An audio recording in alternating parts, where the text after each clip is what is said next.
How to delete search history in Safari on iPhone. So hello guys, welcome back to my YouTube channel. In this quick tutorial I'll be showing you how you can easily delete search history in Safari on iPhone.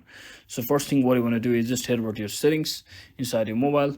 So once you're inside here, just make sure you are on the home page of your settings and just scroll down until you find the Safari. So just tap on it, and once again scroll all the way down until you see the advanced. Just head over to your advanced option, and from here just click on this website data. So once you are here, just tap on this remove all website data and just click on remove now. So once you do that, come back once again to back to here and just click on this clear history and website data, and from here what you want to do is just click on all history and just click on close all tabs and click on clear history. So just like that, you'll have successfully cleared all of your delete or cleared your all of your search history in Safari on iPhone. So I hope this video was helpful guys. If it was, don't forget to like and subscribe to the channel. See you on the next one.